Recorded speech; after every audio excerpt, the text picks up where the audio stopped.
What's up mga sir mga lods? Magandang umaga sa inyong lahat mga sir mga lods. So ngayong umaga mga sir mga lods, may inaayos tayo dito sa bahay na wave 1 to 5 gilas.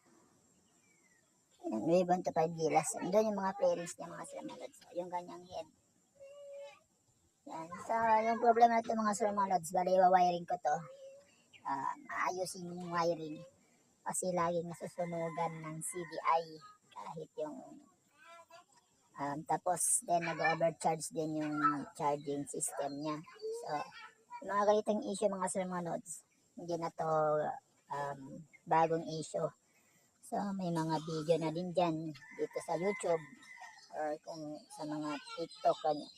So yung mga ganitong issue mga sir mga lods, dito lang yan sa charging system yung mga nag-overcharge kasi tines ko sa voltmeter yung charging system niya is umaabot ng 17 to 19 ganyan volts yung charging. So talagang ang mangyayari dyan, susunog yung mga bulb sa mga dashboard yan, susunog yan kaya nag-overcharge yung battery.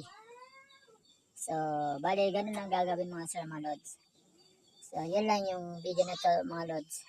Bali, Madiworks Motovlog mga sir mga lods.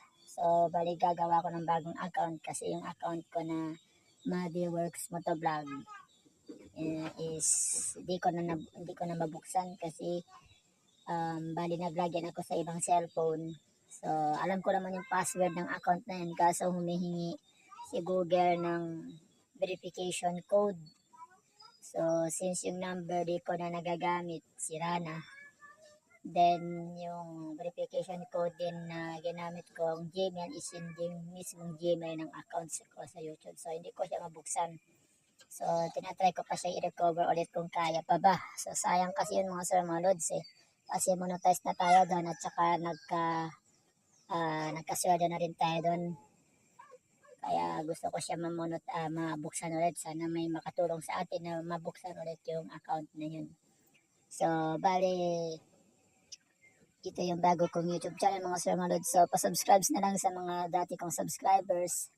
Supporta na lang ulit ng channel natin. So, kung bago ka lang dito sa aking channel, so please subscribe and click the notification bell para ma-update ka sa mga bagong video na i-upload natin. So, yung video natin or yung vlog natin is more on motorcycles lang. So, yun lang mga sir mga lods. Ulitin ko lang yung mga motor na nag-overcharge at saka nasusunugan ng mga peanut bulb or mga ilaw niya. So, wag kayong gagawa ng iba. Dito kayo magte-test sa charging system niya. Regulator, it's either regulator or dito sa ating stator. Baka may tama na or kaya i-check muna natin. So, yun lang mga sir mga lods. Peace out.